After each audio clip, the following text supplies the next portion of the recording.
Khazanah pemikiran Islam di Indonesia melahirkan banyak tokoh pemikir dan pembaharu yang berperan dalam memperkaya dan menyegarkan pemikiran Islam di Indonesia.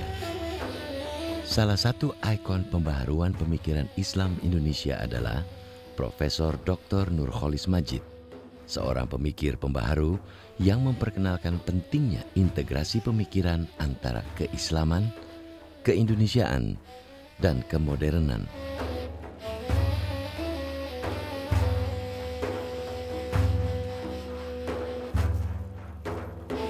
Nama Nurcholish Madjid dikenang dalam peta pemikiran Islam Indonesia sebagai tokoh pembaharu yang pertama kali membangun kerangka yang sistemik untuk mengintegrasikan nilai-nilai keislaman, keindonesiaan, dan kemodernan.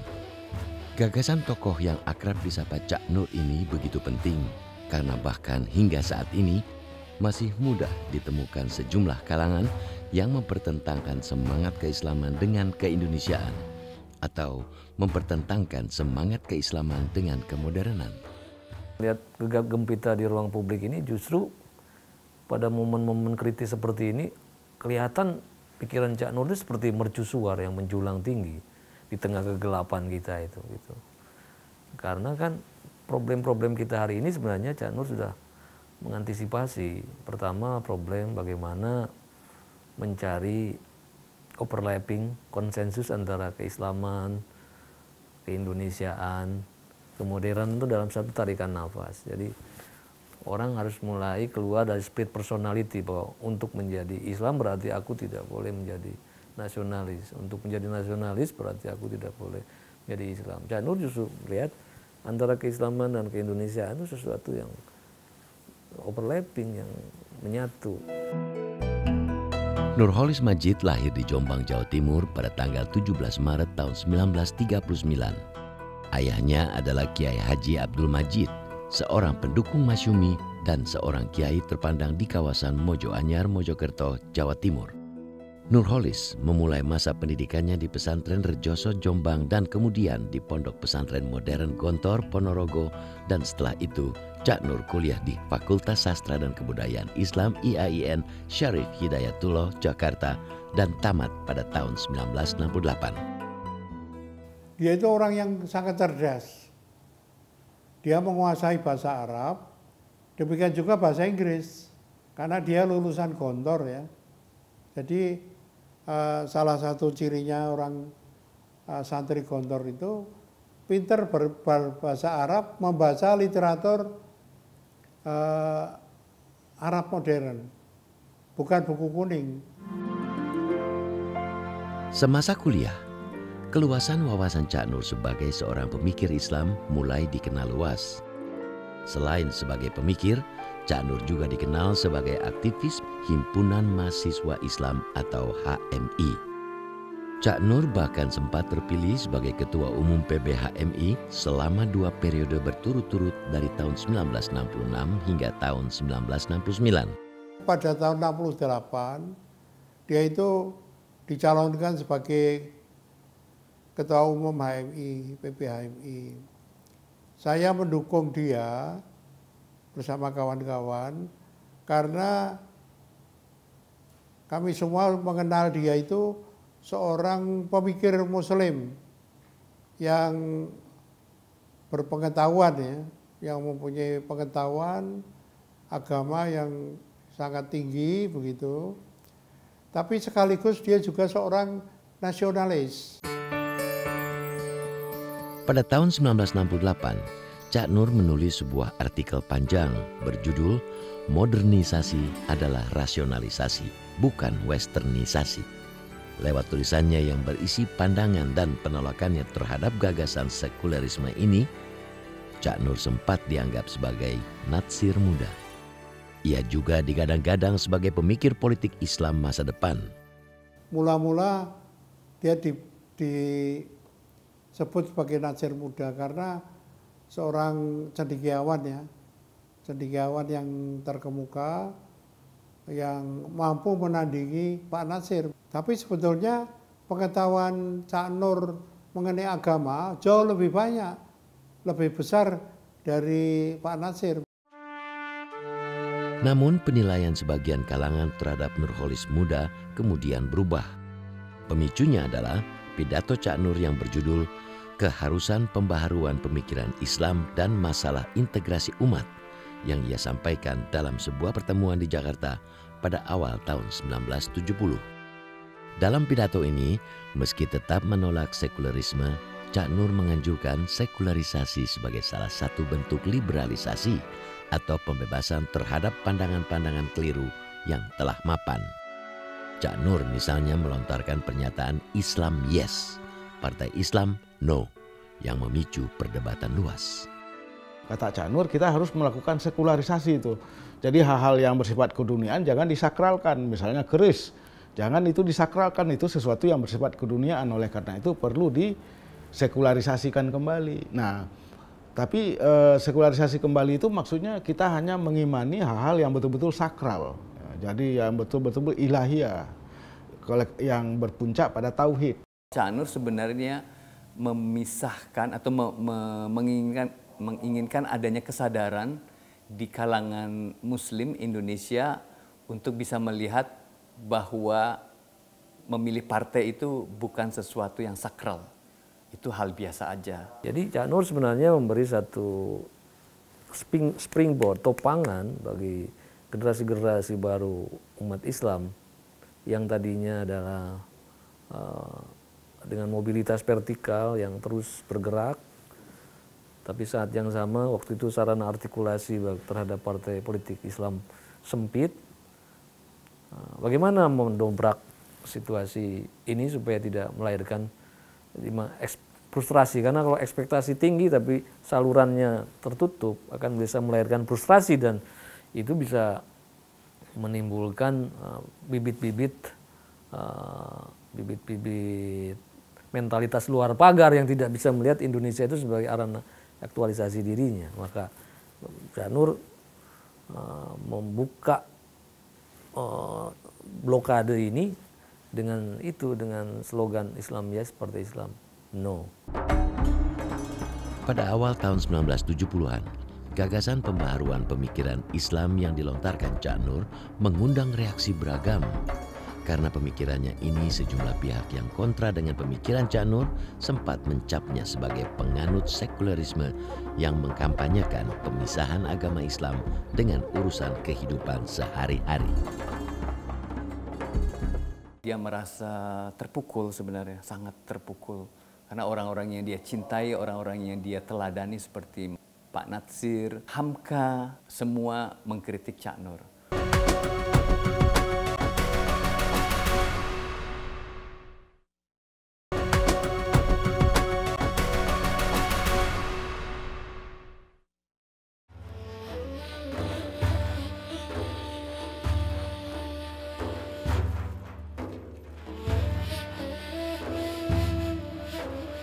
Meski pemikirannya terkait pentingnya sekularisasi dalam Islam mengundang banyak reaksi keras, Nurholis Madjid muda tidak berhenti melontarkan pemikiran-pemikirannya yang independen dan bernada menggugat kemapanan.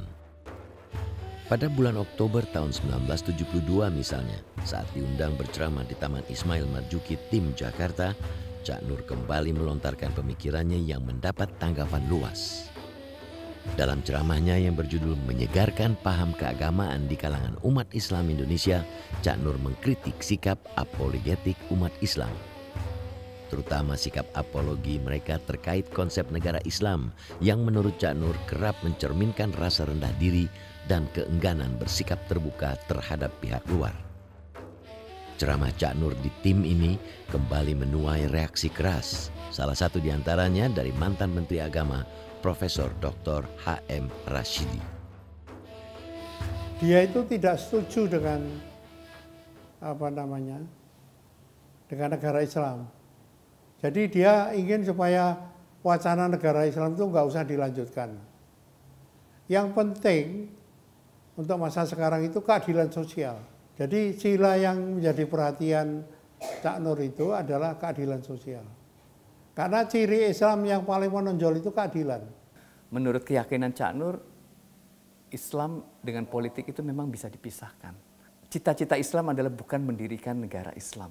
Cita-cita Islam lebih bersifat substantif, dan seperti hadis yang sering dikutip oleh Cak Nur bahwa Nabi Muhammad itu diutus untuk menyempurnakan akhlak manusia, maka tujuan daripada agama itu adalah etika, bukan politik, bukan mendirikan negara Islam. Nah, pandangan seperti ini merupakan pandangan yang luar biasa, yang betul-betul berbeda, betul-betul berlawanan arah dengan kelompok Masyumi, yang mereka semua adalah seniornya Cak Nur, dan juga kelompok muda dari anak-anak Masyumi yang masih memegang pandangan ini. Dia merasa terpukul sebenarnya, sangat terpukul. Karena orang-orang yang dia cintai, orang-orang yang dia teladani seperti Pak Natsir, Hamka, semua mengkritik Cak Nur. Dan salah satu tokoh yang mengkritik dalam bentuk tulisan itu adalah Profesor Rashidi. Itu juga membuat Cak Nur terpukul. Pada tahun 1978, setelah 4 tahun mengajar di IAIN Syarif Hidayatullah Jakarta, Nurholis pergi menjalani masa studi doktoral di Universitas Chicago, Amerika Serikat. Ia lulus pada tahun 1984 dengan disertasi tentang filsafat dan kalam Ibnu Taimiyah. Sepulang dari Amerika, Nurholis Majid bekerja menjadi peneliti Lembaga Ilmu Pengetahuan Indonesia atau LIPI, selain tetap menjadi dosen dan penulis produktif. Pada tahun 1986, bersama sejumlah kawannya di Jakarta, Cak Nur mendirikan dan memimpin Yayasan Wakaf Para Madinah dengan kegiatan-kegiatan yang mengarah kepada gerakan intelektual Islam di Indonesia. Lewat yayasan ini, Cak Nur mengembangkan ajaran Islam yang moderat. Cak Nur menginginkan bahwa di Indonesia itu bisa dikembangkan sebuah Islam yang Indonesia. Mungkin lebih baik kita mulai dengan Islam Indonesia ini, dan yang kedua adalah Islam yang modern. Untuk mendukung suatu perkembangan Indonesia yang modern. Karena Indonesia yang modern itu sudah dengan sendirinya ya, perkembangan kemajuan dan pembangunan itu membawa Indonesia menjadi lebih modern dari masa-masa yang lalu. Nah, tapi keislaman juga harus dikembangkan, keagamaan itu harus dikembangkan. Karena kalau tidak sejalan, bisa menjadi sesuatu yang bertentangan dengan perkembangan Indonesia yang modern, dan pertentangan ini bisa mengakibatkan banyak hal. Sepanjang paruh kedua dekade tahun 1980-an hingga paruh pertama dekade tahun 1990-an, Cak Nur bersama Kiai Haji Abdurrahman Wahid alias Gus Dur sering dianggap sebagai tokoh pembaharuan dan cendekiawan Muslim Indonesia. Seperti Gus Dur, Cak Nur sering menyampaikan gagasan-gagasan yang dianggap kontroversial atau mendahului zamannya. Terutama pemikiran-pemikiran Cak Nur terkait persinggungan antara Islam, doktrin, dan peradaban. Iya, ini ciri dari pemikir-pemikir Muslim modernis istilahnya, di mana mereka memang bergulat dalam isu-isu kontemporer, dan mereka ingin Islam itu selalu update dengan pemikiran-pemikiran kontemporer seperti demokrasi misalnya, seperti juga ilmu pengetahuan. Perkembangan ilmu pengetahuan perlu direspon secara positif oleh Islam, di mana Islam mendorong dan menerima sepenuhnya perkembangan ilmu pengetahuan didasarkan pada riset-riset mutakhir. Pada tahun 1980-an, saat pemerintah Orde Baru tengah kuat-kuatnya, Cak Nur mendorong lahirnya sistem pengawasan dan keseimbangan dengan memunculkan ide oposisi loyal terhadap pemerintah. Cak Nur juga melontarkan wacana Pancasila sebagai ideologi terbuka untuk menyegarkan tafsir terhadap Pancasila. Cak Nur itu menganut paham kebangsaan yang menjurus kepada Pancasila gitu. Jadi di bidang politik, ideologi itu Islam itu tidak perlu. Yang penting adalah Pancasila itu. Karena dengan Pancasila itu Islam bisa survive. Islam bisa berkembang dengan bebas melalui ideologi Pancasila. Ketika terjadi krisis ekonomi pada tahun 1997-1998, Cak Nur sempat menolak tawaran duduk di Komite Reformasi yang akan dibentuk Presiden Soeharto untuk menghadapi tuntutan reformasi. Penolakan itu meruntuhkan rencana Soeharto bertahan sebagai presiden. Pada Mei 1998, Cak Nur dan sejumlah tokoh diundang ke istana untuk diminta nasihat Presiden Soeharto terkait gejolak politik pasca kerusuhan Mei 1998 di Jakarta.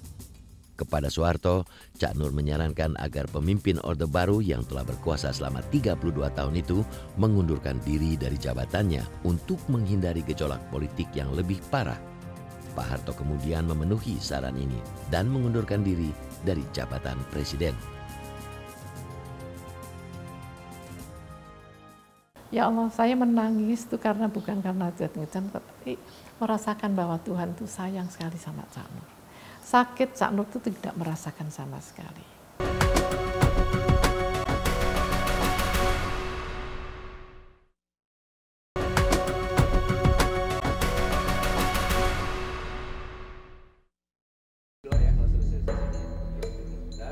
Sebagai cendekiawan yang lebih banyak bergelut dengan pemikiran, Nurcholish Madjid nyaris tidak pernah berurusan dengan politik praktis. Meski demikian, menjelang pemilu tahun 2004, Cak Nur sempat menyatakan kesiapan untuk mengikuti pemilihan presiden. Alasannya, karena ia gundah dengan kondisi politik bangsa saat itu. Dia merasa terpanggil gitu untuk mencalonkan jadi presiden walaupun banyak orang yang tidak setuju. Tidak lama setelah pernyataan kesediaannya, Cak Nur menarik kembali kesiapannya mengikuti pemilihan presiden karena menilai sistem politik yang ada belum bebas dari politik uang. Berani tampil untuk menjadi calon presiden dari Partai Golkar untuk tahun 2004, itu kan menandakan bahwa beliau serius. Dan inilah yang dipentingkan dari para tokoh yang hebat ya, para tokoh yang pintar, para tokoh yang tulus, para tokoh yang bersih gitu ya. Agar mereka tidak hanya berada di Menara Gading, agar mereka tidak hanya berada di kampus atau hanya mengajarkan teori-teori. Tapi mereka penting untuk terjun langsung, kalau perlu menjadi pemimpin, kalau perlu bahkan menjadi presiden begitu ya. Supaya Indonesia kita betul-betul bisa kemudian menjadi maju. Inilah saya kira salah satu sumbangsi penting beliau ya. Beliau mengajarkan bahwa untuk para politisi, untuk para praktisi, untuk para akademisi gitu ya, untuk para tokoh-tokoh, mari terjun langsung. Di luar sosok nama besarnya sebagai tokoh pembaharuan pemikiran Islam dalam kehidupan sehari-harinya, Nurcholish Madjid adalah seorang penganut dan penghayat Islam yang khusyuk. Seorang yang tidak hanya gigih menyerukan pentingnya adopsi nilai-nilai etik Islam dalam kehidupan berbangsa dan bernegara, namun juga seorang Muslim yang soleh dan selalu berusaha mengamalkan keutamaan nilai-nilai Islam dalam kehidupan sehari-hari. Cak Nur itu saya kira kalau tasawufnya dia menurut saya dia seorang sufi ya, tapi sufinya itu bukan sufi yang ikut tarekat, tapi sufi yang mengikuti apa yang diajarkan oleh Buya Hamka misalnya, yaitu tasawuf akhlaki, tasawuf amali, ya kan, yang itu dipraktekkan, diamalkan sehari-hari. Misalnya Cak Nur itu orangnya hidup sederhana, ya kan. Orang yang sabar gitu ya, orang yang selalu tawakul, bertawakal pada Allah. Bagaimana Cak Nur itu kemana-mana selalu bawa Quran itu, kopi Quran itu selalu dibaca itu, di pesawat dia baca, di kereta api dia baca gitu. Itu bagi saya itu luar biasa itu. Jadi oleh karena itu kalau ada orang yang menuduh Cak Nur liberal dan sebagainya nggak mengenal lah itu karena orang yang nggak kenal sama Cak Nur itu. Cak Nur itu orang yang sederhana, lugu, gaya hidupnya lugu sih. Dan apa ya, kalau orang Jawa bilang itu sepi ing pamrih. Jadi mengerjakan sesuatu segalanya itu kayaknya ikhlas saja kalau dia itu nggak pernah mengharap apa ini dan itu. Jadi sepertinya Cak Nur itu sadar benar bahwa dia itu sebagai khalifah Tuhan dan bahwa Tuhan itu selalu hadir pada diri seseorang dimanapun berada. Sangat ramah dan rendah hati. Dia tidak pernah marah, dalam arti sesungguhnya marah gitu ya. Hampir-hampir saya tidak pernah dimarahi oleh Cak Nur. Meski pikiran-pikirannya sangat berpengaruh dan kerap menjadi rujukan banyak orang dalam kehidupan sehari-hari, Nurholis Madjid juga dikenal sebagai seorang yang sangat sederhana. Saya sudah diwanti-wanti sama orang tua saya dari pesan bahwa kamu akan nikah dengan orang perjuangan. Kamu tahu orang perjuangan itu artinya ya uangnya nggak banyak. Dan orangnya ya nggak memikirkan soal badan, soal apa gitu. Yang penting kamu yang mikirin. Sering dulu Mbak nggak punya uang tuh nggak. Jadi sering sekali misalnya ada botol kecap ya. Kalau botol kecap ya laku berapa aja, 5 sen atau berapa. Saya ya itulah yang untuk itu. Untuk makan. Dan saya nggak pernah bilang Mak Cak Nur. Pada 29 Agustus 2005, setelah menderita penyakit sirosis hati, Nurholis Madjid meninggal dunia dalam usia 66 tahun. Sang istri, Omi Komaria, tidak bisa melupakan hari terakhir laki-laki yang sangat dikaguminya ini. Ya Allah, saya menangis itu karena bukan karena jatuh-jatuh, tapi merasakan bahwa Tuhan itu sayang sekali sama Cak Nur. Sakit Cak Nur itu tidak merasakan sama sekali. Saya itu dipanggil dokter ketua ICU di Pondok Indah itu, dia heran, Bu, padahal Bapak itu sebutnya sakitnya parah sekali. Tapi Bapak itu kok nggak merasa sakit. Artinya diguling-guling itu masih nggak, katanya kok nggak merasa. Padahal kalau orang lain katanya ditusuk sedikit aja udah teriak-teriak. Dan dokter biasanya sudah kasih morfin. Nah ini Bapak ini diguling-guling nggak apa-apa, katanya nggak terasa apa-apa. Itulah saya pikir ya. Tuhan, ya itulah mungkin ya amal Cak Nur kali ya.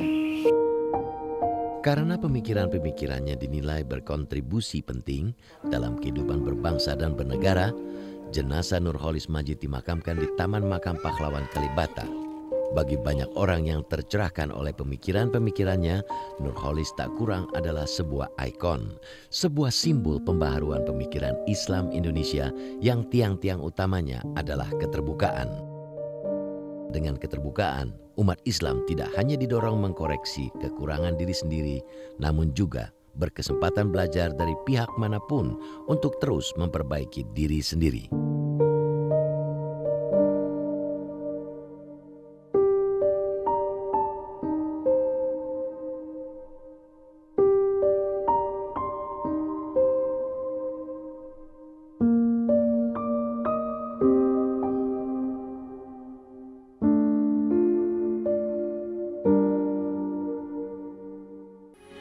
Metro TV, knowledge to elevate.